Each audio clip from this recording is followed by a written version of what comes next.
પ્રભુ ઈસુ ખ્રિસ્તના નામમાં આપ સર્વને પ્રેમી સલામ.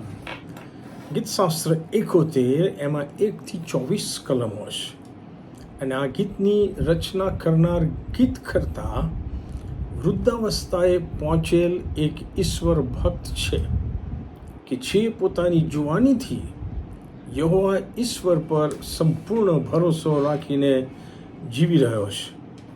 તે પોતાની માતાના ગર્ભસ્થાનમાં હતો ત્યારથી યહોવા ઈશ્વર પર તે આધારિત હતો તેમ ગીતકર્તા જણાવે છે. તેની માના પેટે તેને જન્મ આપ્યો, તેની પાછળ પણ ઈશ્વરનો ખાસ હેતુ છે એમ તે સમજતો હતો. તેથી ગીતકર્તા યહોવા ઈશ્વરની સ્તુતિ નિત્ય કરવા ઈચ્છે છે.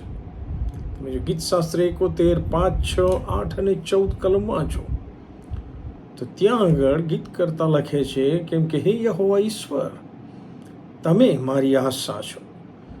મારી જુવાનીથી હું તમારા પર ભરોસો રાખું છું.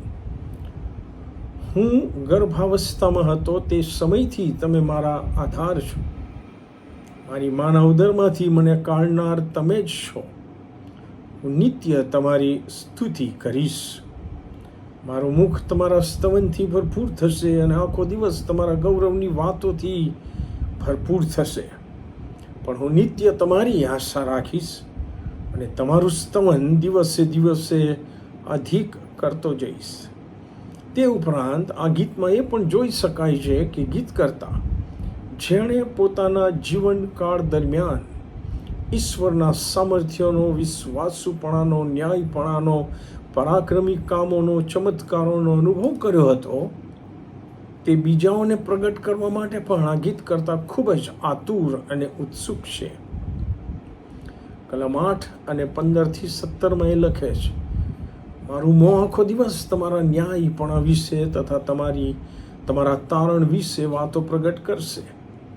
હું પ્રભુ યહોવાના પરાક્રમી કામોનું વર્ણન કરતો રહીશ. હું કેવળ તમારા જ ન્યાયપણાનું વર્ણન કરીશ. હે ઈશ્વર, મારી જુવાનીથી તમે મને શીખવ્યું છે તેમ હું તમારા ચમત્કારો પ્રગટ કરતો આવ્યો છું. ભલા આપણે પણ આપણા જીવનકાળ દરમિયાન હાલતા ચાલતા ઈશ્વરની કૃપા, સામર્થ્ય, વિશ્વાસુપણાનો અનુભવ કર્યો છે. શું આપણે ઈશ્વરની નિત્ય આભાર સ્તુતિ વાળું જીવન જીવીને ઈશ્વરની કૃપાની સાક્ષી બીજાઓને આપીએ છીએ?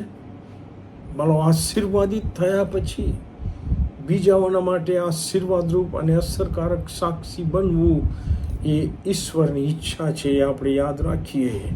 આમેન.